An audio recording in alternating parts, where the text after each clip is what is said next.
Awesome. And welcome to another episode of Sparring Sessions. My name's Dax. This is the Sparring Sessions, the podcast where we break down everything MMA, combat sports, you name it.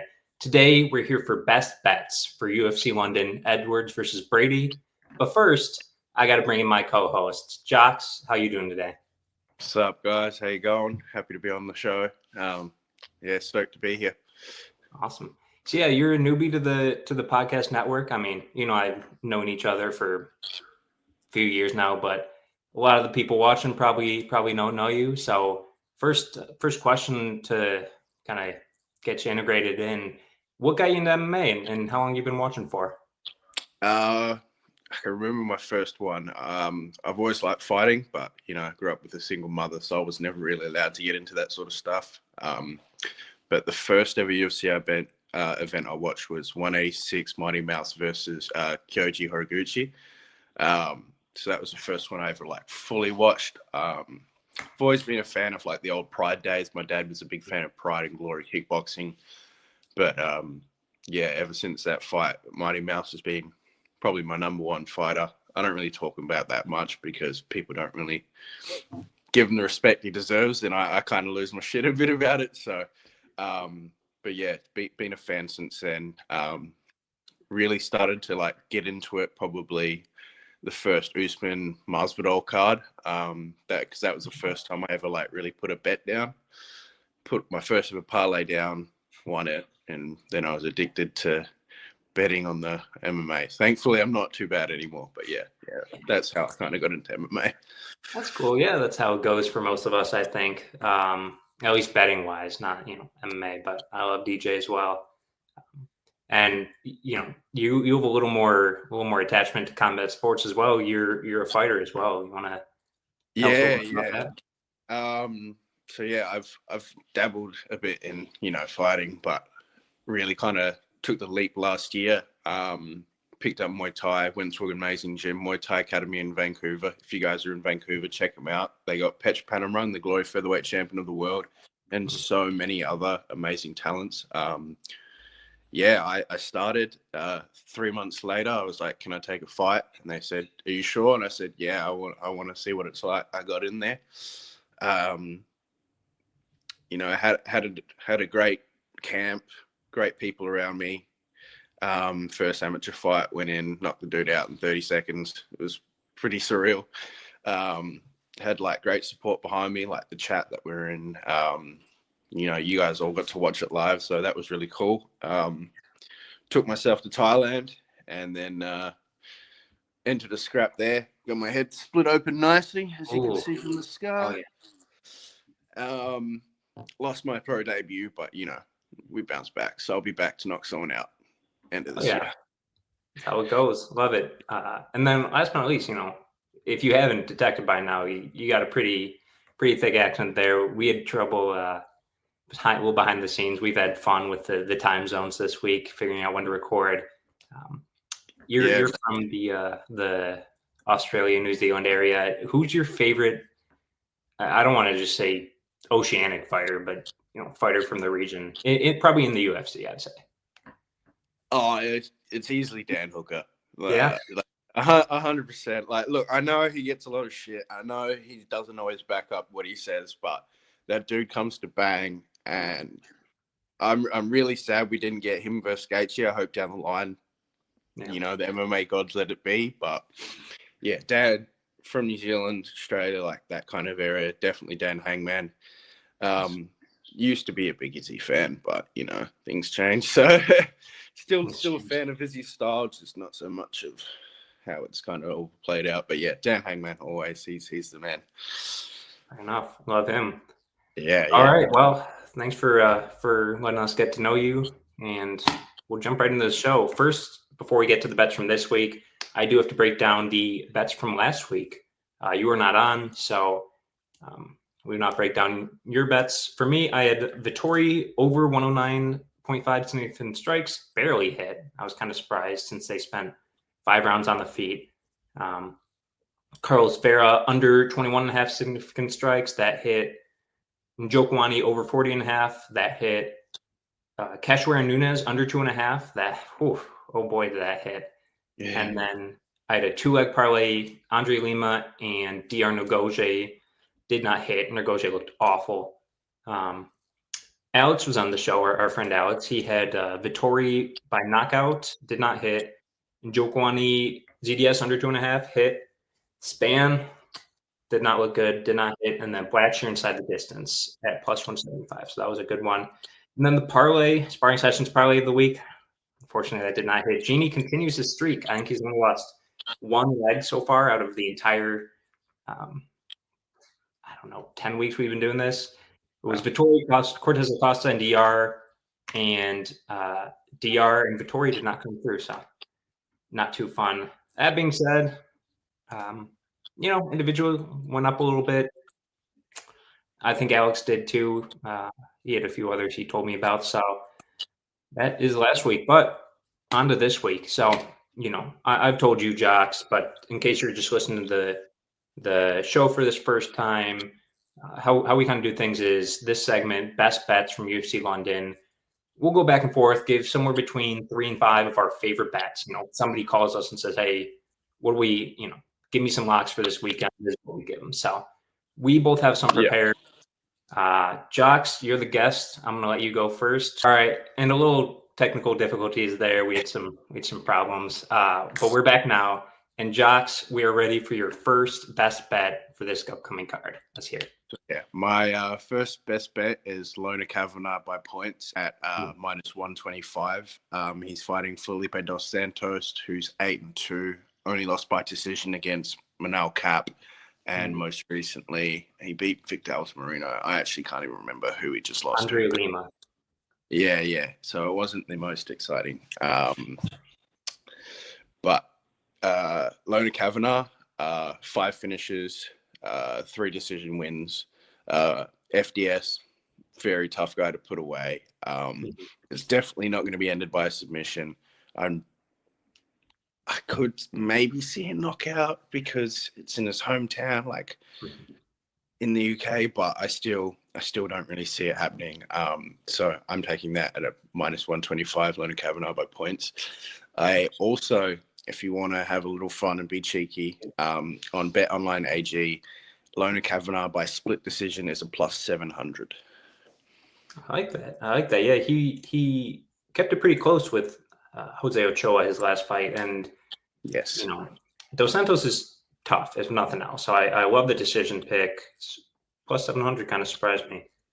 Yeah, well, that's like you said, you got to look for ones that are a bit exciting to talk about, and that one just kind of blew me away because for a unanimous, it's minus 105. So there's not really a point doing that when we're taking points. But a plus 700, if you guys are feeling risky and you want to throw a little dabble on that, it's definitely worth it. So awesome. I like it. For my first one, I'm going to go Sean Brady, minus 160. I think he wins, maybe not convincingly, but at least, we'll get to some in our value plays. I have a few props surrounding this. I think he just kind of takes down Leon Edwards, grinds him out for 5 rounds, essentially. I looked at. Great. I'll save the props for later, but I think this is a pretty safe bet and a guy who can kind of exploit the flaws we've seen in Leon Edwards these past few fights. So Brady minus 160. All right, let's hear your next one. This one, it's might be controversial because I'm betting on a woman, and I don't normally do that, but Shauna Bannon at minus 175. Pooja Tomar sucks. She should have lost her debut. Shauna Bannon, while she hasn't completely impressed me, she's a lot better than Pooja Tomar in my eyes. I think she has the boxing, the dirty boxing. I think she has the takedown defense and the takedowns too. So I think at a minus 175, she's good. I wouldn't put her in any of your parlays, just a single bet. Again, women MMA, anything can happen. But I think she's a solid bet on this card, personally.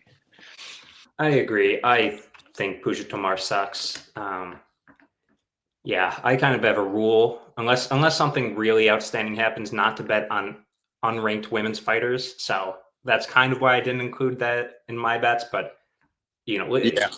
Jeannie and I on the previous show both pretty much agreed with exactly what you said. So I like it. You're braver than me. I'm gonna go with my next one. Vucenic and Jordan Vucenic and Chris Duncan are fighting. Yes. And I am going to take this to not go the distance at minus 160.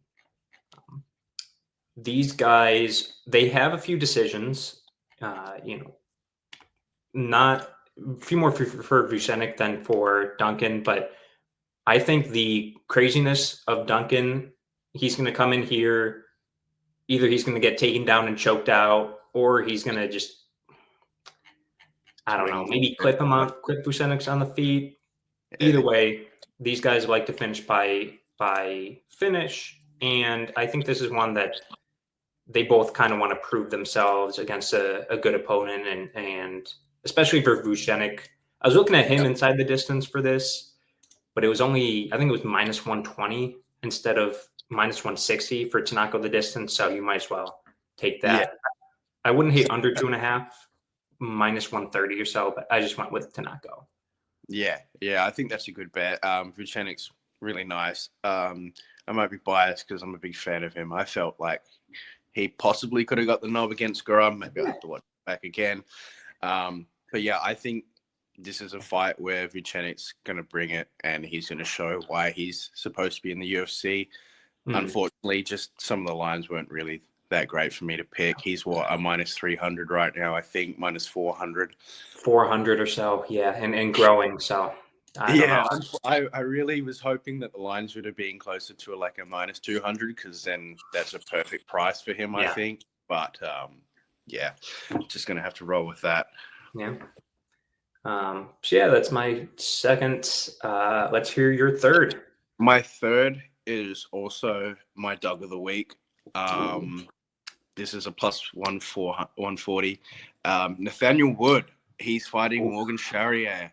Nice. And I do not rate Morgan that much. And he hasn't impressed me. And Nathaniel has always impressed me, even when he got robbed by that Muslim and Naimov, I think. Yeah, that was in Abu Dhabi or whatever. Oh, man, I don't even want to get started on that. Danny, I'm looking at you, Danny.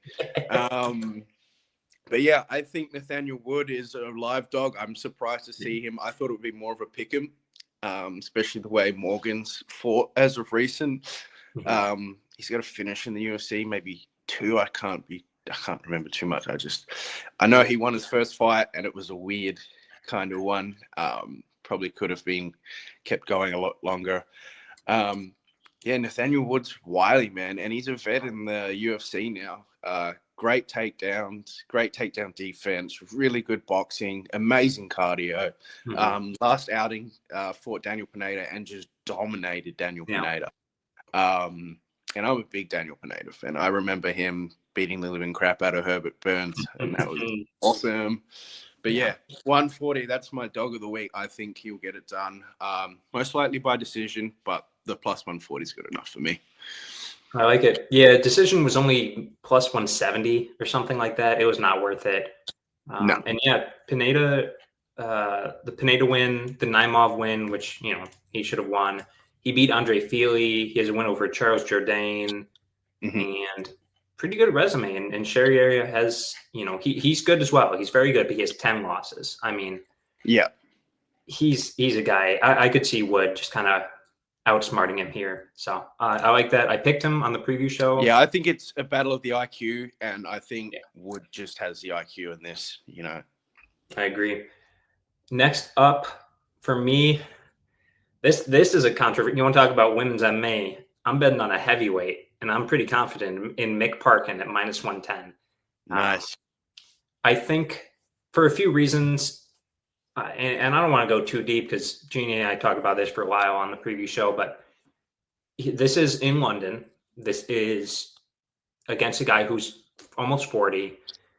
And, his main training partner, one of his main training partners is Tom Espinal. Yes. They've already done a camp for Tybura. Espinal knocked him out in, a minute or something? So I think Parkin's a little bigger. He's definitely younger and more athletic, I'd say. And I think he kind of wins wherever the fight goes. So I think minus 110 is a great price. I thought it was going to move. It hasn't really moved at all. So, what do I know? But Yeah, that's I was actually very surprised by that. I thought yeah. Tybura would have been at least a plus 150 for this. I mean, he has looked pretty. What did he win? I think he won. No, he lost his last fight, didn't he? He lost to Spivak. No, he beat That was Denise in between. that's it. Yeah. I think McParkins has better boxing personally. Yeah. The only thing that could be close between them is like kind of the grappling, but I think Parkins is probably going to start Tobira probably round 2, maybe early round 3. But yeah, I think McParkins is a great bet. Yeah, I agree. McParkin But minus 110. I thought I was going to get him at I thought I could make him my dog of the week, but not quite. yeah. Well, even at pick him, it's quite good odds, man. You can't really complain about that. And I think he's probably one of the more solid bets on the card. But I didn't want to put him out there because I did listen to your podcast and I knew you guys had been talking about him. So I was like, oh, find Love something. it. But yeah, let's hear it. My next one, this is kind of like my final because I'm still waiting for some odds and some other ones. But Kalen Loughran and Nathan Fletcher to go the distance. It's a minus 175. There is a chance that it could be a finish, but from what I've seen of these guys, they don't really like to push the pace that much. Kalen does kind of get fatigued. Fletcher has only been finished once. It was a TKO. I don't see Kalen Loughran doing a TKO. This is probably my widest, riskier one, even though the odds don't really resemble that. But yeah, I just think it does go the distance. Probably, knowing me, when I talk about this stuff, it ends up being wrong. But that's what I've. These are two tough guys. I mean, Loughran went to decision with, 3 decisions in the UFC so far. Fletcher, he has a finish, but he has a lot of later fights, even if he's getting some finishes. So I like it. I don't know if I said I think I picked Fletcher by decision on the previous show. So awesome. So that's your last one. I have 2 more for you. I'm gonna get them out real quick here. I do have a long shot and a value play, but I think we're getting those later. So yeah, we'll save it for the value play segment. So my last 2 are both significant strikes. Blachowicz over 54.5 significant strikes. Nice. And Parkin over 42.5 significant strikes. These are on their own. They're pick 'em money, even money. So Blachowicz has only gone under this in fights he's finished or against Alex Pereira when he was just trying to hold him down. And his last one that went against Ankalaev, he had 55, but Ankalaev was holding him down for 2.5 rounds. So I think there's going to be a striking battle, and I think they're just going to rack up the significant strikes on each other. And then Parkin on the other side over 42.5. This is just a crazy line. Maybe they're thinking he KOs Tybura early, but he got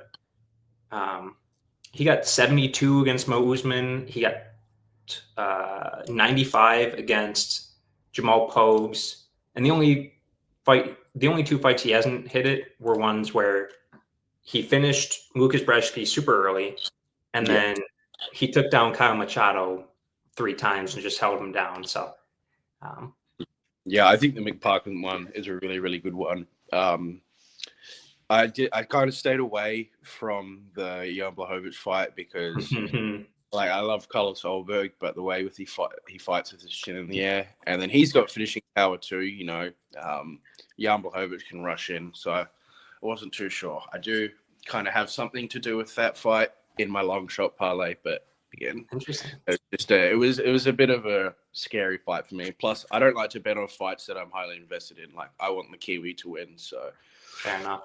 yeah, man. I have a little something later too. Maybe we have the same angle on it, but we'll save that. Yeah. So just to recap our best bets, Jocks, you have Kavanaugh decision -125, Bannon Bannon money line -175, Wood money line +140, and then Loughran Fletcher to go the distance -175. Yes. I have Brady -160, Vucenic Duncan to not go the distance -160, Parkin -110, Blachowicz over 54.5. Significant strikes -110. Parkin over 42.5 significant strikes -110. Before we get to those aforementioned value plays, real quick, I do want to give out the Sparring Sessions parlay of the week. This is myself, Jeannie, and Big Will, or Tesla Will, whatever he is this week. They've already given me their legs, and I have the parlay ready, so I'm just going to go ahead and give it out. I picked Dolidze money line as my leg. Pretty big one, but you'll kind of see we had a few longer odds, so I just wanted something safe. I think he beats up Cali Fernandez and kind of wins. However, I think he's much better than him. Agree. Jeannie is going with Kevin Holland at +120 against Gunnar Nelson. I know I had that same face. I don't like putting underdogs in parlays, but Jeannie has never. He's only lost one out of the 10 or whatever Sparring Sessions parlays we've had. So, I think he wins. I don't know if I'm sure enough to, it's a parlay, and I gotta ride those legs, baby. I like it. And then last but not least, Will, he's from Philly. He picked Sean Brady as his leg of the parlay. It's pretty simple. I talked about it a little bit earlier. +355. So just to recap that, Sparring Sessions parlay of the week. You got Guram Kutateladze money line. You got Kevin Holland money line. And you have Sean Brady money line. Put those three together, you get +355. So that's some nice odds for a 3-leg parlay. I won't lie. So I think this might be the one. We've had a few. I think that's a good one. And as much as I give him shit, UFC Genie's pretty bang on. We'll rub the lamp this weekend. We'll rub it good. Make sure it happens. Yeah, I personally, I stayed away from the Kevin Holland fight. I tried to look for so many fucking props that I could find. I was hoping maybe I could get like a double chance, Gunnar by and then Kevin by finish. But I couldn't find any, so that's all right. Is what it is. Yeah, maybe a little too early for those. But you do have some other ones, so let's jump into our value plays worth mentioning. There's no real order to this. I kind of just like to, we'll both just throw out things that we like and kind of talk about some lines that we just didn't want to make our best bets. Maybe like you said, you're kind of waiting for the odds to drop, or I don't know, could be a number of things. You just didn't like the number enough. So I'll let you go first for the best bets. I'm going to go ahead and I'm just going to go give out a few. We'll go kind of back and forth, I guess, but no real order. So a few I kind of alluded to earlier that I want to throw out. Brady decision +150. I don't think he finishes. He could, but Leon Edwards is pretty good. When he loses, he's not getting finished really. Same with Oberg decision +165. I think Jan's really tough, and I don't think Oberg's going to be able to put him out. So I think those are two decisions. Maybe you want to bet them straight, and those are the most likely outcomes in my opinion, for those two fights. So I like those. And then last one for this round, I'm going to give out Kevin Holland KO +250. I think that's how. That's what I'm about. Let's do a few of yours, Jax. So, I like a little cheeky sub bet each week. And for me, I think it's just a straight sub bet. This is how the fight's going to end for Alexia Thainara and Molly McCann. Just have this weird feeling. I think it'll probably come out at a nice +400, hopefully, maybe even more. I haven't seen any odds for that yet. I checked on Bet Online, but they still haven't released the market. Thainara, 11-1, very grappling heavy. Last time Molly was out, I think it was Diana Belbita. I don't know if that was the last time, or was it Bruna Brazil? I can't remember. 2 ago. Yeah, well, she got the submission win on Diana Belbita, so it's there. She can do it. That's kind of like my wider play, and then I have a nice long shot parlay. This I think is a plus 750 parlay. 750. Oof. Yeah, Right. it's like a long shot. This is like, a ball tickler. You just put a little bit of money on while you're watching, and if it works out, then you're enjoying. It's pizza money. Pizza money. Yeah, that's it, man. So I got Carlos Olberg, I got Jordan Vucenic, I got Grom Kataladze, I got Chris Padilla. Chris Padilla was going to be my dog of the week, then he kind of dropped to a plus 100. I think the way he's looked, especially against Zhu Rong, who just had an amazing stellar performance against Cody Steele as a big underdog. He went out there, dominated Zhu Rong, won his first fight by submission. The guy can do it everywhere. Jai Herbert, I like him. He's got good skills, but he's chinny. So I think Chris Padilla could go in there. And just because it's a fun, long parlay.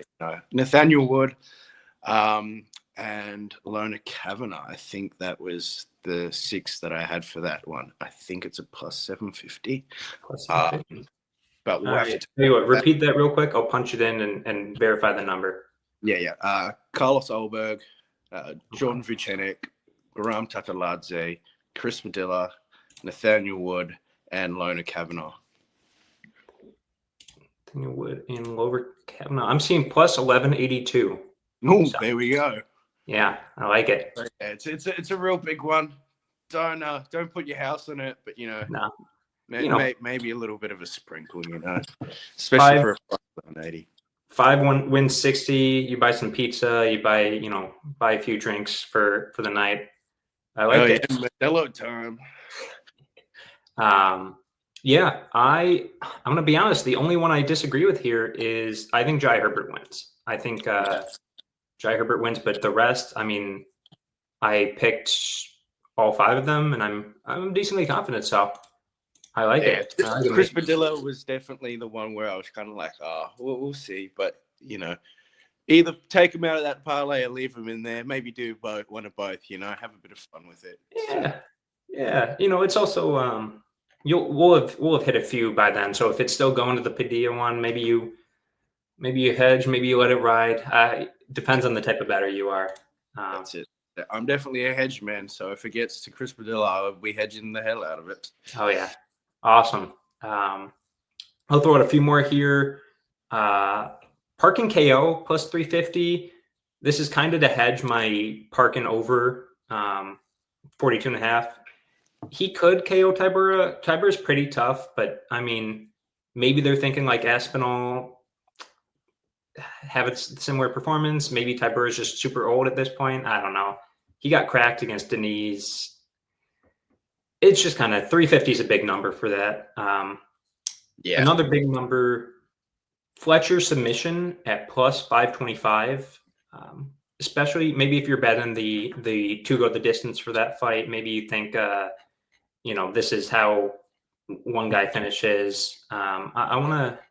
Yeah, if anyone's getting a finish in that fight, it will be Fletcher. Yeah, 7 of his 9 wins are by submission. So that's kind of how he gets down. And then 2 more. They're both in the main event. They're both Sean Brady. I have Sean Brady under 90.5 significant strikes. So it does not hit 91. And then Sean Brady over 3.5 takedowns. These kind of go hand in hand together. Bilal Muhammad took down Leon Edwards 9 times. Colby Covington took him down 2 times. So if Colby can take him down 2 times, I think Sean Brady can. Mm-hmm. And then Kamaru had 4 and 5 takedowns in their last 2 fights. And then on the other side, Sean Brady has gotten, apart from the Bilal Muhammad fight, he's hit that in his past 4 of his past 5 fights. So I think he can do that. And also that's his game plan. Sean Brady has not hit, he had 130 significant strikes against Gilbert Burns, but that was one where he kind of tested his striking a little bit. I don't think he's going to do that against Leon. No. And also Leon's a pretty good defensive striker. only once has anybody gone above 95 in the past like 9 fights. So just wanted to throw those two out. They kind of go in hand in hand. Good bets. Since ground strikes don't really count for significant strikes. So might have to run that same Parlay, Sean decision, under strikes, and that. I wonder what that would be. Do you know what that would be? The three of them. Take a look at that. I do not. DraftKings. DraftKings Same game multis, same fight multis. The books I have do not let you do that for the most part. But I know DraftKings lets you, so could be an interesting one. I do think there's a lot of value in a lot of same fight ones, but unfortunately, I don't have DraftKings living in Australia, and I couldn't really find any places that would let me do that. But I think if anyone watching this has some ideas to throw in with the mix of our ones, I think in the Sean O'Bannon fight, I think there's going to be over 2 takedowns. So if you just want to mix and match stuff like that, interesting. Good way to just beef up your bets a bit. Yeah, and as always, if you're betting significant strikes or if you're betting takedowns, a good place I always look is ufcstats.com. That's the official UFC. I don't know who does it, but probably some intern they have, and that's what the books will use to grade. So you can take a look at histories for fighters. You can kind of make an average in your head, and being informed better. That's how you beat the books. And listening to this podcast always. We're the ones with the knowledge, man. Love it. I have one more question for you, Jax. Let me just find it. Do we not have odds yet?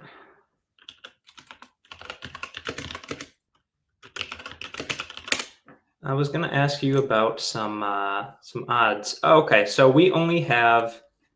I'll jump ahead. UFC Mexico odds look ahead. I like to do this a little bit for kind of give you a look ahead a little bit. The lines move a lot once the next fight cards end. So maybe we get ahead on this. Now, I didn't tell you this ahead of time, so I'm not gonna ask you to break down every fight or give me any picks that you like. But I have 2 questions for you. Okay. Mm-hmm. One, I think I know where you're going, but I want to know if you're betting it. Okay. And the other, I just want to get your thoughts on the odds. So the first one, main event, Steve Erceg versus Brandon Moreno. Have you seen these odds yet? I actually have not, no. Okay. Try to put your bias aside. I'm assuming you're an Erceg fan, right? Okay. Try to put your bias aside if you can a little bit. What do you think the odds are for that fight? I imagine that Erceg, especially after getting starched his last fight, and it's in Mexico, I imagine Erceg's probably going to be a pretty wide dog, like at least a plus 200. Is that it? Plus 160 for Steve Erceg. Interesting. Yeah, I had a feeling. Yeah. Fighters get faded once they get put away, man. It just happens.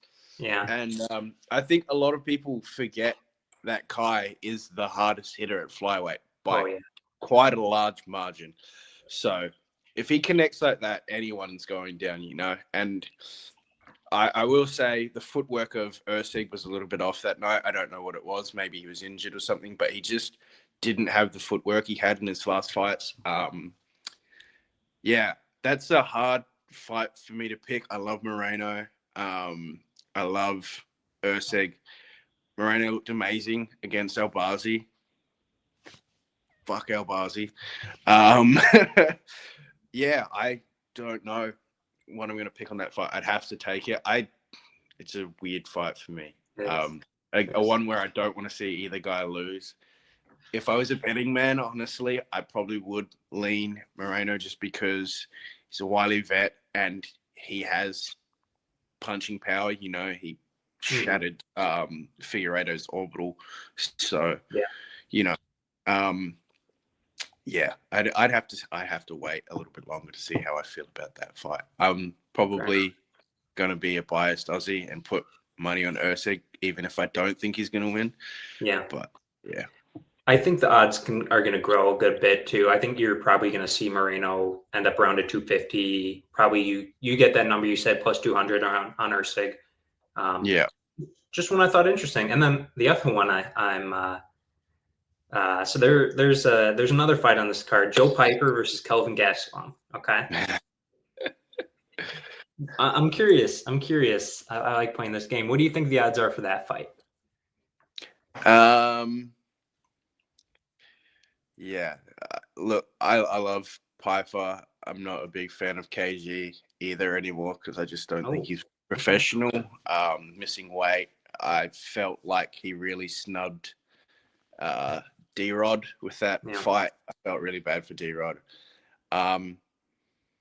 Yeah, he has shown he can be chinny. I think Piper hits hard than Jared Cannonier personally. Maybe definitely doesn't have as good boxing as Jared Cannonier. But I think he can clip Kelvin. Maybe not put him away, but hurt him enough to rack up 2 nice rounds. I hope he beats Kelvin personally. What are the odds for that? Well, that's what I was asking you. What do you think they are? What do I think they are? Oh, man. I'm going to say that closer to a pick'em, but it's leaning the favorite is, well, that face shows me it's not a pick'em, is it? I think Piper will be the favorite. Maybe like a 1 minus 160, minus 170. This is what I wanted to ask you. What is it? Joe Piper minus 550. Oh! Yeah, that one was one that kind of surprised me a little bit. Oh man, I like Piper. And I'm not a big fan of Gastelum, but I think they're snubbing Gastelum a bit there. Oh yeah. Will's probably not going to like me saying that. He's probably quite happy with the odds. I would prefer the odds to be closer just because I do think Piper wins that. And I think that's just doesn't make it worth betting on him. I don't know if he gets the KO. Kelvin Gastelum, never been knocked out, only subbed. So yeah. It's interesting. Maybe a cheeky club and sub play for me. Ooh, interesting. Yeah, see if Piper can get a little sub out of club in the. Yeah, I thought that was interesting. Piper kind of just lost against not last fight, but against another vet who can wrestle in Jack Manson. So I don't know. That one's interesting. I'm having our buddy Lawson on. Spoiler alert, Lawson's coming on next weekend, so definitely going to see if he likes Battle of the Aussies. We're going to see who's got the better bets, baby. Oh, yeah. Awesome. Well, that's it. That's it for us. Jocks, thanks so much for coming on. I like having the Aussies on, even if it's a pain to deal with the time zones. You get a little, especially one where next week we're going to have the main event. This week we have the co-main and New Zealand, Aussie, whatever you want to call that region. Yeah, man. It's good. Sweet. Well, thanks for happy to be back on any time, man. If I find any bets, I'll always send them to you. Let you know when I've got some nice ones. Ooh, we'll have to have you on. Maybe for the JDM card. Maybe for if you can. Yeah, dude. Get me for that one. I'll be there. Sweet. And thank you for listening, for watching. Even if you just scroll through the video, we appreciate the view. So I hope you win some money, and see you next week. Let's go, guys. Sparring sessions out.